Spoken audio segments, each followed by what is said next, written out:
That question echoes through the vast cold of the galaxy, lingering like the last whisper of a dying star. To the Tao, it is unthinkable. To question the greater good is to question existence itself. It is the truth they breathe, the rhythm their hearts follow, the pulse that binds their entire civilization. Yet, beneath the polished steel of their cities and the perfect order of their society, something stirs, something cold, ancient, and profoundly wrong. The Tao call themselves the future. The young race of logic, progress, and harmony, untouched by the corruption that rots the Imperium, unscarred by the madness of chaos. Their worlds shine like pearls in the void, clean, precise, and radiant with purpose. No hunger, no war among their kind, no rebellion, every life a gear in the great machine of unity. Every voice singing the same hymn, for the greater good. It sounds noble, doesn't it? The promise of peace in a galaxy drowning in blood. The vision of rational beings rising above the primitive hate that consumes mankind. To those who see them from afar, the Tao are a light in the darkness, the one civilization that found a way to live without tearing itself apart. But light can be deceiving. It can blind as much as it illuminates. And sometimes, what it hides is far more terrifying than what it reveals. The Tao's story begins not with enlightenment, but with division. Savage tribal wars fought on a planet choked with dust and fire. Their ancestors were not philosophers or visionaries, they were killers. Fire against fire, clan against clan, each tribe locked in endless cycles of vengeance. The fire warriors hunted and slaughtered without mercy, the earth caste built weapons of destruction, the air caste rained death from above, and the water caste manipulated and betrayed. The Tao were primitive, doomed, and dying. And then, they came. The Ethereals. No one knows where they appeared from, no ancient record, no explanation. Only a story whispered like sacred scripture. They descended during the Blood Age, bearing peace where none had existed. With only words, they silenced generations of hatred. Entire armies dropped their weapons and wept. Tribes that had murdered each other for centuries embraced under the gaze of these serene, radiant beings. The war ended in a single day. No one questioned why. No one remembered how. The Ethereals spoke of a destiny greater than tribe or blood. They called it Tauva, the greater good. Under their guidance, the Tao evolved faster than any race in known history. In mere millennia, they went from fire-wielding nomads to a starfaring empire. The castes were born, the rigid order that defined their every breath. The fire caste to fight, the earth caste to build, the water caste to negotiate, the air caste to travel, and above them all, the Ethereals, to guide. A perfect system, balanced, harmonious, controlled. But perfection has a cost. No Tao questions their place. No Tao resists their orders. It isn't fear that holds them together, it's something deeper, something unseen. Obedience that feels instinctive. Love that feels programmed. Loyalty that feels unnatural. They do not worship gods. They do not dream of rebellion. They simply serve, smiling, certain that their way is righteous. To be Tao is to serve the greater good, and to serve is to exist. But sometimes, late in the silence between stars, a faint thought flickers in the back of a mind. A whisper not born of loyalty, but of curiosity. Why do we obey? And in that instant, the whisper dies, smothered by something deep within the mind itself, as if the thought were never allowed to live. The greater good does not tolerate uncertainty. It promises peace. It delivers silence. The narrator's tone shifts, colder, more deliberate, because when peace is absolute, it ceases to be peace. It becomes control. The Tao have no tyrants, no wars of greed, no rebellion, because they do not need them. Their tyranny is not of flesh and steel, but of the mind. They do not enslave, they persuade. They do not conquer, they enlighten. They call it unity. Others might call it something else. The question lingers again. If no one is allowed to question the greater good, who decides what it truly is? The answer, for now, remains hidden, buried beneath the calm smiles of the Ethereals and the flawless order of their shining empire. But soon, cracks will appear in that perfection. And when they do, the galaxy will finally see what lies behind the mask of peace. Not through war, not through blood, but through obedience. That's the secret behind the Tao, a civilization that rose from dust and chaos to cosmic perfection, not by conquest but by control. A kind so subtle, so complete, that its victims never even realize they've lost their freedom. If you stay until the end of this story, you'll understand the truth about the Tao, a truth so unsettling that it changes the way you see every promise of peace in the 41st millennium. So let's go back, to the moment it all began. Long before the glittering cities, before the sleek battlesuits and starships, the Tao were nothing, fractured tribes scattered across a dying world called To. The planet was harsh, its skies heavy with storms, its lands divided by endless blood feuds. Each tribe fought for survival, guided by nothing but rage and fear. The fire caste clans burned villages to ash. The earth caste hid underground, hoarding what little knowledge they could salvage. The air caste soared above the chaos, watching the world below tear itself apart. And the water caste slithered between them all, whispering, bargaining, surviving. For centuries, the Tao devoured each other, until extinction seemed certain. And then, the skies split open. The stories speak of a light, pale, cold, and perfect, descending from the heavens. Figures emerged, calm and radiant, untouched by the filth of war.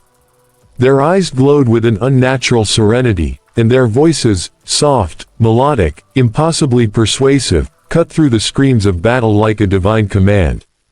The Ethereals had arrived. No one knows who they were. No one remembers where they came from. There were no ships, no armies, no signs of struggle, just their presence. And somehow, that was enough. In a single night, entire armies laid down their weapons.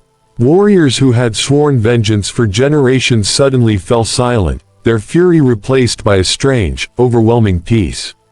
The leaders of the tribes gathered around these beings, trembling not with fear, but with devotion. They called them on, guides, sages, saviors. The Ethereals spoke of an idea greater than any one tribe, Tauva, the greater good. A vision where every Tao would serve not themselves, but all. No more wars, no more division, only unity, harmony, purpose. The promise was irresistible, and yet, no one questioned how it happened. No one remembered why their hatred faded so suddenly. It was as if the Ethereals had reached into their minds and turned off the part that desired freedom. But the Tao didn't see it as control. They saw it as salvation. In the centuries that followed, the Ethereals reshaped everything. They divided the Tao into castes, a design so flawless that it removed chaos itself from their nature. Each caste was bound by purpose. No one questioned their place. No one envied another. The fire caste became soldiers, brave, loyal, unquestioning. The earth caste built, toiled, and created, never seeking glory. The air caste ruled the skies, isolated but content. The water caste spoke, for all, graceful, persuasive, endlessly diplomatic.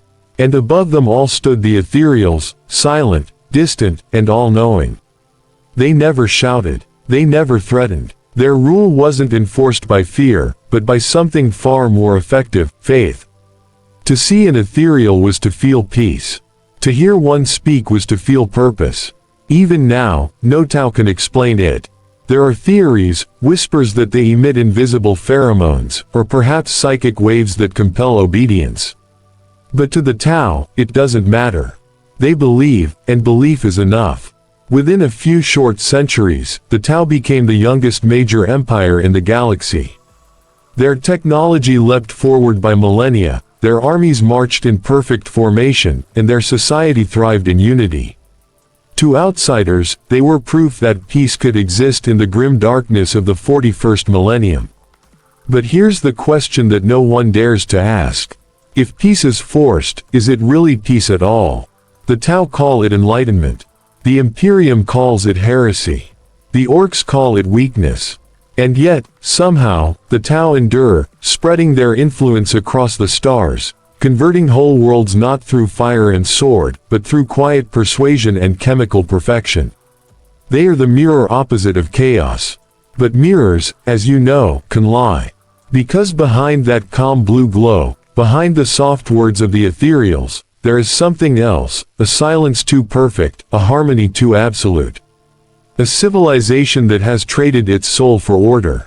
And as the Tao expand, spreading the word of the greater good to every corner of the galaxy, one truth remains buried beneath the glittering lie.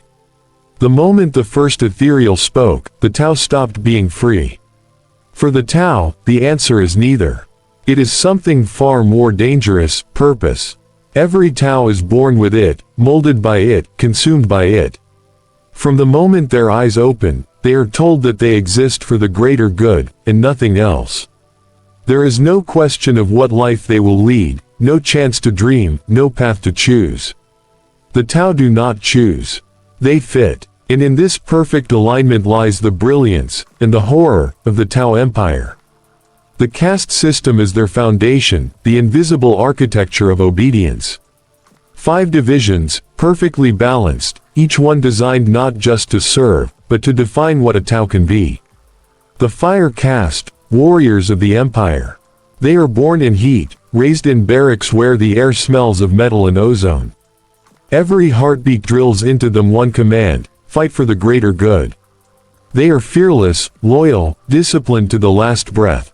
They do not feel rage in battle, they feel duty.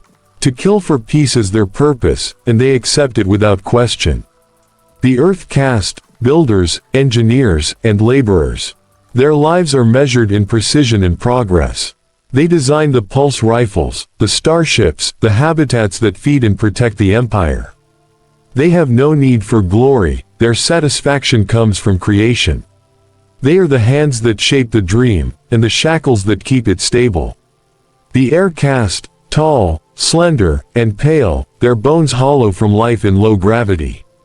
They live above the world, literally, in ships and stations, rarely touching the ground. They see themselves as distant watchers, disconnected from the petty noise of planets. Detached, emotionless, yet absolutely devoted to the empire's expansion. The water caste, smooth-tongued diplomats, merchants, and manipulators. They weave the greater good into words. Their smiles are weapons, their voices silk-wrapped traps. When the Tao conquer, the water caste does not use guns, they use promises. They are masters of the unseen war, the war for belief. And then, there are the ethereals. No one dares define them. They are not of any caste, and yet they rule all.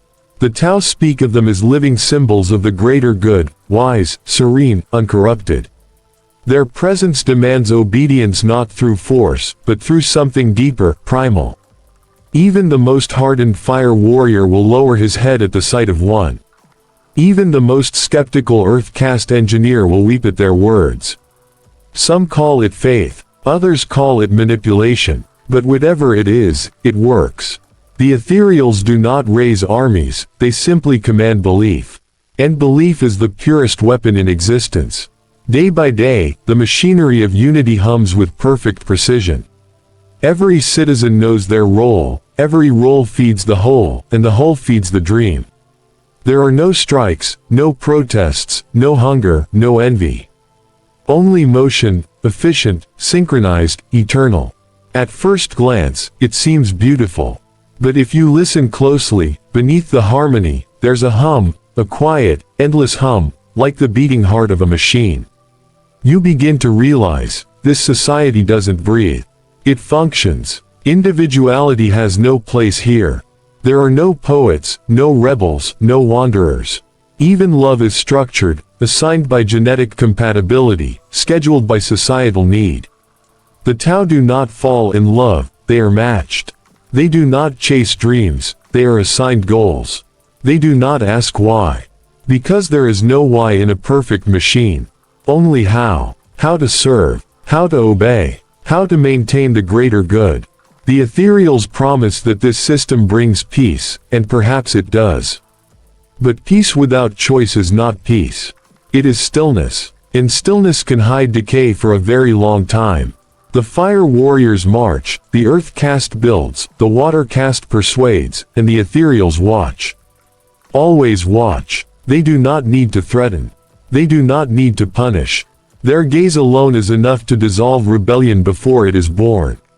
Because every Tao, deep within, feels something when an ethereal is near. A pressure, a presence, a voice that whispers without sound, believe. And so they do. They work, they serve, they die, not with fear, but with contentment. They die smiling, because they believe their lives mean something. The greater good has no tyrant, no whip, no prison. It does not crush its people with chains. It gives them purpose, and in doing so, makes them their own jailers. Every society fears chaos. The Tao have conquered it. But in conquering chaos, they have also killed freedom, quietly, elegantly, perfectly. And yet, something strange happens when a machine runs too smoothly. It begins to forget that it was built by hands, and not born from nature. Somewhere within that perfect silence, the faintest sound begins to echo, a thought. A whisper. What if the greater good isn't good at all? The question lingers, trembling at the edge of consciousness. But it won't stay buried forever. Because even in a world where thought is forbidden, doubt has a way of finding a voice. And when it does, the machine will begin to crack. For one fire warrior of the Tao Empire, that question started as a whisper, a sound so small it could have been mistaken for a thought lost in the hum of a starship. His name is forgotten now, erased from records and history, but once, he was like all the others, loyal, fearless, devoted to the greater good. He fought because it was all he'd ever known, and because no Tao had ever taught him how not to. They called him Shaslato Kais, a fire warrior of the Virla Sept. Brave, precise, efficient. To his commanders, he was perfect. To his comrades, he was steady, a brother in battle. And to himself, he was nothing more than a weapon made of flesh, forged to serve the greater good. But that was before the war on Daleth Ix. The humans had resisted longer than expected, a small imperial colony clinging to a barren rock, refusing the Tao's offer of peace, refusing integration, refusing salvation.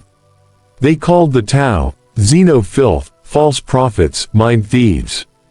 The Tao, as always, responded with patience.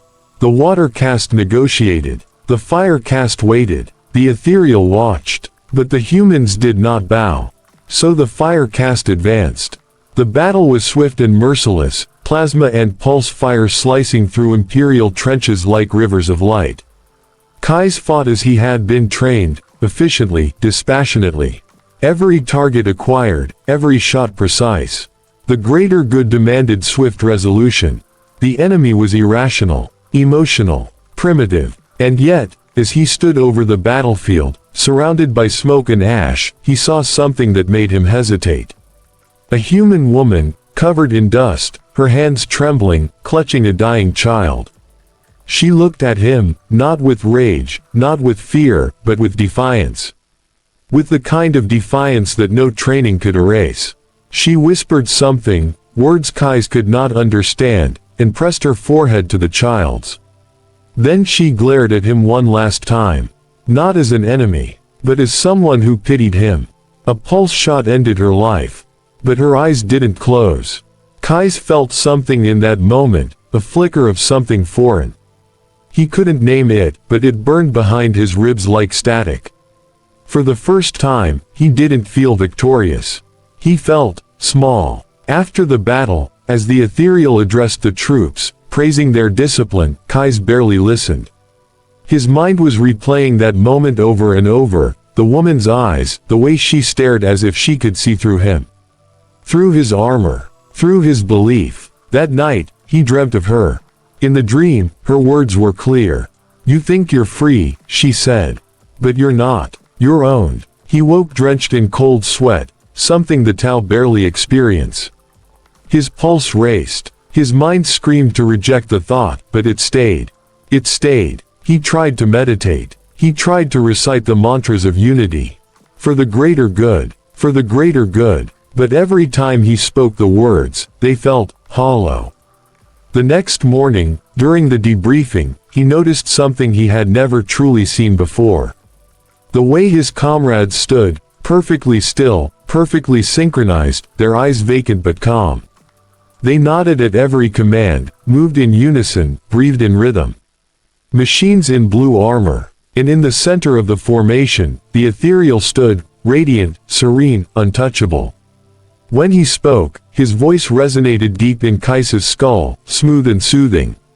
The anxiety faded, the doubt melted, the dream blurred like smoke. Kai smiled again, he believed again, but somewhere in his mind, that whisper still lingered. As the days passed, Kai began noticing the small things, the things he had ignored all his life. The way every soldier's expression mirrored the same emotion. The way the Ethereal's presence filled the air with a strange, invisible weight. The way every hesitation, every flicker of individuality, was quietly corrected through reflection time. And yet, none of them thought it was strange. None except him. One night, he found himself staring at his reflection in the armor's surface.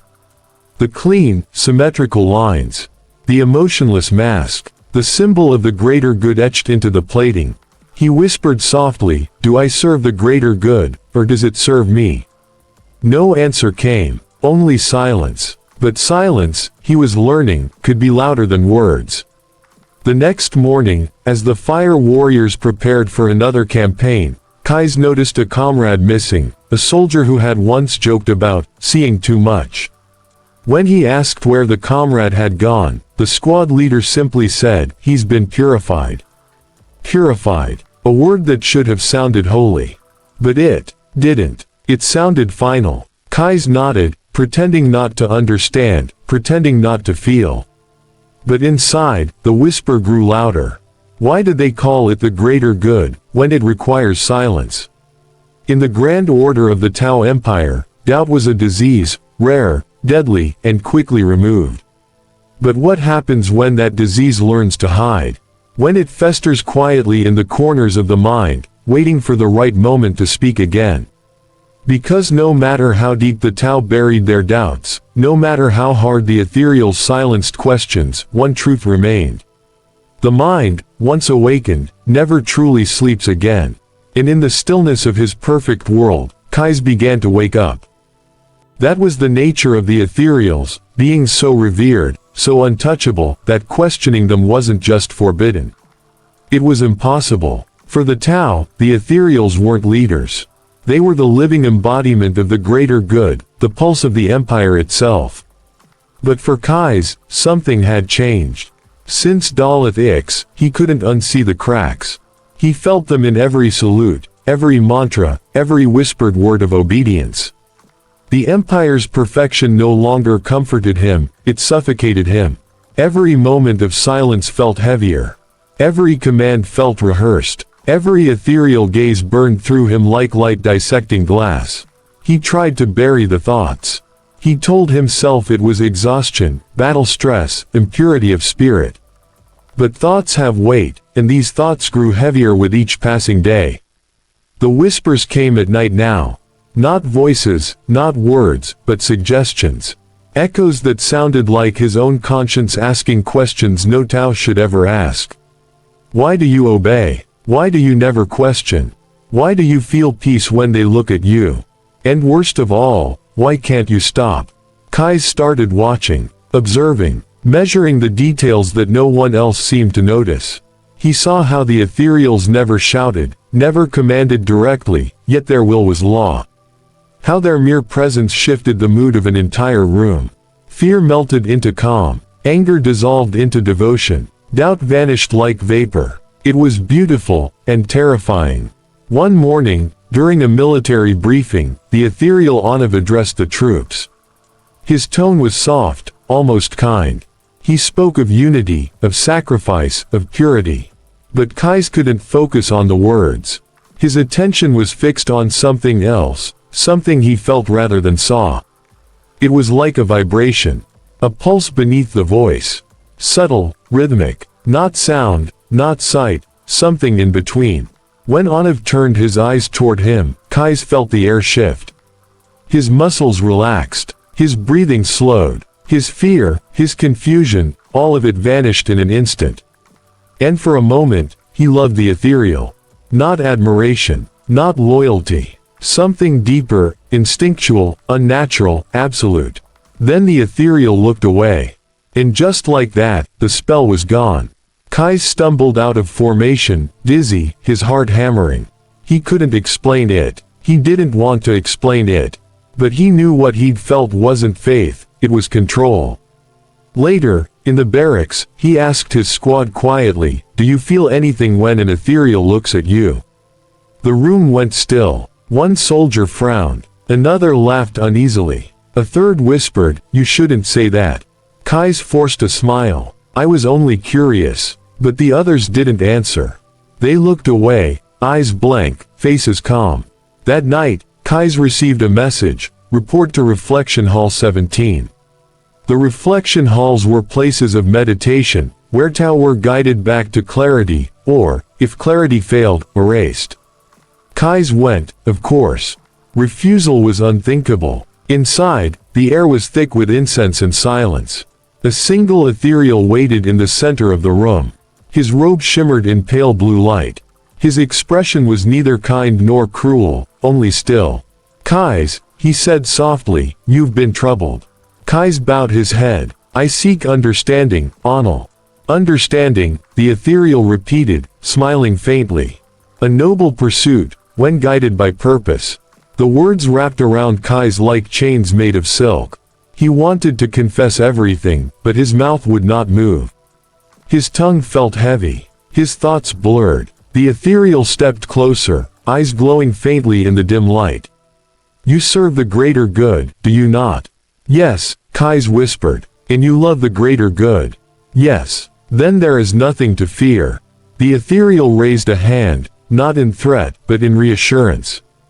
The air shimmered. A faint, sweet scent filled Kais's lungs. His mind went quiet. His doubts drifted away like smoke dissolving into air. He felt peace. Perfect, radiant peace. When he awoke, hours later, the ethereal was gone. His head throbbed. His memory was blurred, like something important had been carefully erased. But something new had replaced it.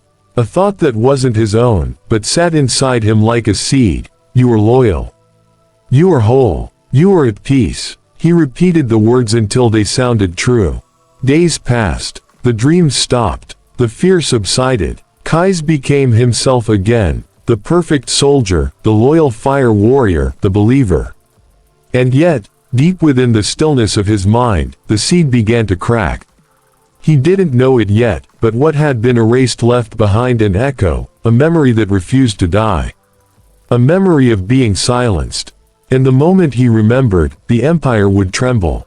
Because the ethereals did not just command loyalty. They manufactured it. That question drifted through Kais's mind like a ghost that refused to leave. The ethereals spoke of peace, unity, and harmony, but never of punishment. They never raised their voices, never spilled blood among their own. So what happened when peace failed? When a Tao refused to believe? Kais didn't want to know. But the galaxy has a way of showing you the truths you fear the most. It began with whispers, quiet rumors in the barracks, spoken between exhausted breaths. Soldiers who had once stood shoulder to shoulder suddenly gone without explanation. Their names erased from rosters, their quarters reassigned as if they'd never existed. Transferred to new duties, they said. Sent for purification, they whispered. But no one ever saw them again. Kais told himself it was nonsense, until he met one of them. It happened on the orbital station above Sacia. Kais had been reassigned there after his reflection, supposedly for recovery and observation. The air was still, heavy with the sterile scent of order. Every corridor was silent except for the hum of machines. And then, one night, he heard crying. Faint, muffled sobs echoing from behind a sealed door marked restricted, reflection protocol in progress. He hesitated. He knew better than to interfere. But curiosity had become stronger than obedience. He approached the door, pressing his ear to the cold metal. The voice inside was trembling. It wasn't human crying, it was Tao. Desperate. Broken. "Please," the voice whispered, "I understand now. I understand the greater good. Please let me." Then silence. A hiss of gas. The dull hum of machinery. And the crying stopped. When the door finally opened minutes later, two Earth caste technicians emerged, their faces expressionless. Between them floated a containment pod. Inside, suspended in pale blue light, was a Tau body, still, peaceful, eyes closed as if asleep. Kai stepped back into the shadows. They didn't notice him. The technicians murmured softly to one another. "Neural sync failure," one said. "Pity. He resisted the harmonization too long." The other replied, "At least he returns to the greater good." The pod disappeared down the corridor. That night, Kais couldn't sleep. The hum of the station seemed louder. Every breath felt like a confession. Neural sync failure. Harmonization. The words swam through his mind like poison. It wasn't peace that kept the empire together, it was conditioning. They weren't enlightened, they were programmed. The greater good wasn't belief. It was control. Kais tried to suppress the panic, but fear had already taken root. He noticed details he'd never seen before, the faint shimmering drones that floated in the halls, releasing invisible clouds of chemical calm. The soft tones played in public announcements, subtle enough to guide mood, to ease tension, to reinforce devotion. Even his dreams felt engineered, too peaceful, too clean. And yet, every Tau he met smiled the same smile. Calm, content, certain. It wasn't fake. That's what terrified him most. It was real. They believed completely, because they were built to. A few days later, during a supply inspection, Kai saw something that confirmed everything. A data slate left unlocked, a file labeled, Project Silhouette. He read only a single line before the file locked itself again. But that line was enough to freeze his blood. Cognitive harmonization success rate, 97%. Remaining 3% designated for cleansing. 3%. 3% of all Tau, unable to be controlled, unable to be silenced, erased. He realized then that the Empire's perfection wasn't born of moral strength. It was built on quiet genocide, a slow, invisible cleansing of doubt. Kais began to see ghosts everywhere, faces in the corridors that vanished when he blinked, whispers that followed him through the calm static. The more he noticed, the more the Empire seemed to notice him. One evening, he found a note in his locker. No name, no signature. Just 6 words. They know you remember. Do not sleep. Kais's hands shook. His breath quickened. Every light in the barracks flickered. He looked out the viewport at the blue glow of the planet below. It shimmered with beauty, perfect, harmonious, alive. And yet he knew now what that beauty cost. The Tau were not free. They were the dream of peace built on the bones of those who dared to dream differently. And somewhere, in the silent depths of the station, another reflection hall waited, not for healing, but for him. That question haunted Kais. It was no longer a whisper, it was a wound. Every time he saluted, every time he recited the mantras of the greater good, he felt the emptiness behind the words. They were hollow, echoes of something that used to mean hope. But now, they only meant obedience. For weeks, he lived like a shadow within the ranks, smiling when required, speaking when spoken to, pretending to be whole. But inside, the silence was breaking. He couldn't unsee the pods, the erased faces, the gentle tyranny behind the Ethereal's calm smiles. And then, one night, the silence broke for real. It began with a flicker, a single light pulsing in the corridor outside his quarters. It flashed twice, paused, then once again. A pattern, deliberate, coded. Tau military signals, but not official. Kais froze. He stepped into the hall. The light flickered again, this time leading him forward, down into the lower decks of the station, a place no fire warrior had reason to visit. The air grew colder, the hum of the systems duller. He followed the lights until they led him to a maintenance hatch. When he opened it, a voice whispered from the dark. "Close it, quickly." Kai's hesitated, then obeyed. Inside, the space was narrow, filled with pipes, wires, and faint blue luminescence. A figure crouched in the corner, a Tau, dressed in the loose fabric of an Earth caste engineer. Her face was sharp, tired, her eyes alive in a way he hadn't seen in years. "You shouldn't be here," Kai said quietly. "Neither should you," she replied. "But here we are." She introduced herself as Tashiver, once a communications officer. She spoke fast, her voice low but steady. "We've been watching you. You were marked after your reflection. They think you're cured." Kais felt his stomach twist. "And if I'm not, then you die." The words were simple, cold, true. She reached into her pack and handed him a small metallic disc. "Put this under your chest plate. It disrupts the harmonics the Ethereals use to monitor emotional compliance. It won't last forever, but it'll keep you invisible, for a while." He stared at the disc.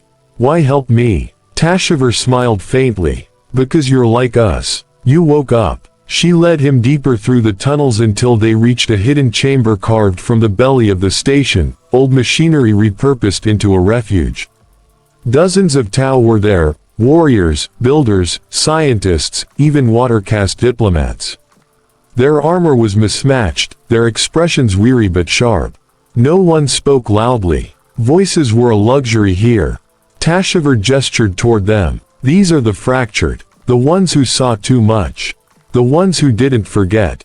Kais's voice trembled. "How many of us are there?" "More than the Ethereals want to admit," she said. "Less than we need to change anything." He looked around, at the tired eyes, the scarred hands, the small holographic projector in the center displaying maps of Tau space marked in crimson. They had been watching everything.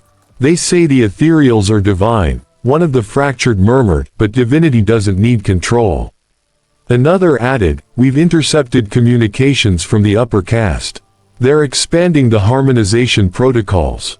Soon, every Tau world will be under total resonance."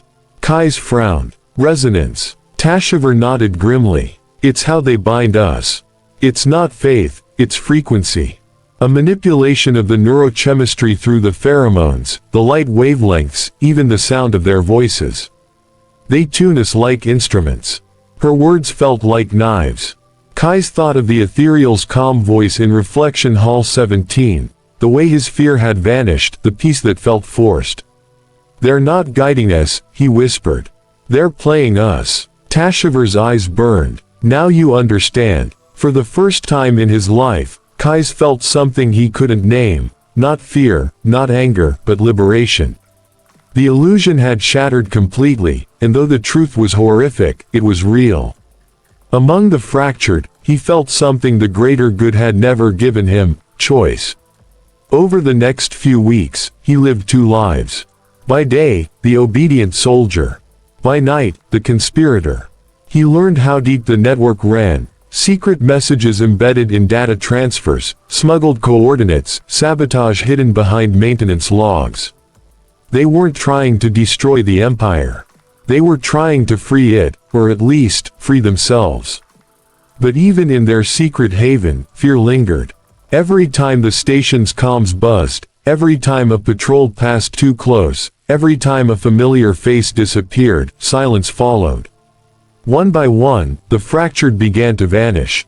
Until one day, only half remained. "They're onto us," Tashiver said, her voice shaking. "We need to move. Now." But before they could, the walls of the chamber shimmered. The air grew heavy, almost humming. A calm, emotionless voice filled the space. "Children of Tau, why do you hide?" Kais froze. It was an Ethereal's voice, not from a speaker, not from a comms line, but inside his head. The others clutched their skulls, gasping in pain. The light turned white. The Ethereals had found them. And for the first time in his life, Kais did not bow. He lifted his pulse rifle, not out of hate, but out of choice. Because if the greater good demanded silence, then maybe rebellion was the only way to speak. Kais and the fractured had no illusions left. Every corridor, every patrol, every shadow could betray them. The Ethereals had discovered their secret, their sanctuary, their very thoughts. The greater good had never been a promise of peace, it had been a cage. And now, the cage had been thrown open, exposing them to the full weight of the empire they had once served. They moved in silence, hearts hammering, each step measured. There was no courage without fear, no bravery without knowledge of death. But for the first time in his life, Kais felt alive. Not obedient, not guided, alive. The chamber door ahead shimmered under the resonance field, the invisible frequency that kept every Tau compliant. Beyond it waited the Ethereal. Calm, serene, untouchable. The embodiment of the system that had enslaved them all. "You resist," the Ethereal said, its voice smooth as water, yet sharp as a blade slicing through bone. "Why? Do you doubt your purpose?" Kais swallowed hard. He could feel the pulse of control trying to reach into his mind, to erase the very act of thought. But he held on to one truth: the mind is a weapon the Ethereals never taught him to use. "I do not serve you," he said quietly, voice steady. "I serve myself. I choose my path." The chamber shook as the resonance intensified. Others around him gritted their teeth, trying to resist. Some faltered, collapsing under the invisible weight. Some screamed in pain. And still, Kais pushed forward. For the first time, the illusion of the greater good shattered before him. The perfect peace, the radiant harmony, the obedience, all of it was a lie, meticulously engineered. And now, for the first time, the Empire saw its own fragility. Kais raised his rifle, not as a soldier, not as a tool, but as a choice. The Ethereal's eyes glowed brighter. "You cannot defeat what is built into your very mind." "Maybe not," Kais said, voice rising. "But I can make you question it." The fractured joined him, each pulse rifle, each spark of defiance, a hammer against the walls of the cage. Their minds intertwined in silent communion, not the greater good, but their own unity, forged in pain and fear and stolen freedom. For hours, the battle was not of bullets alone. It was of thought against thought, of will against will. The resonance tried to suffocate them. Their bodies shook, their vision blurred, but the echo of rebellion, once a whisper, grew into a roar. And then, something impossible happened. The chamber flickered, the resonance faltered, the Ethereal's calm began to crack. For the first time, imperfection appeared in the symbol of perfection. A single thought spread through the fractured like wildfire: if one can resist, many can resist. The realization struck the Ethereal like lightning. The greater good, once absolute, was not absolute at all. It depended entirely on the silence of the obedient. And now, that silence had been broken. Kais and the fractured did not kill the Ethereal. They did not need to. The cracks were enough. The truth had been planted. Doubt, once a whisper, now grew like a shadow across the empire. They fled into the labyrinthine maintenance tunnels, hearts racing, minds alive. The resonance still hunted them, but it no longer controlled them completely. They were free, imperfect, fractured, hunted, yet alive. Outside, the stars of Tau space gleamed. Planets waiting, empires expanding. The greater good continued, radiant and terrifying. But somewhere in its vast perfection, a seed of rebellion now grew, small, fragile, but unstoppable. Kais stood at the threshold of the void, looking back at the station, at the empire he had once served so faithfully. He knew the Ethereals would come for him again. He knew the fractured might never survive. But he had seen the truth. He had felt choice. And in that moment, freedom was not a promise. It was a reality, terrifying, fleeting, and beautiful. Because in the galaxy of the 41st millennium, where control had once been absolute, doubt had found a voice. And the echo of that voice would never die.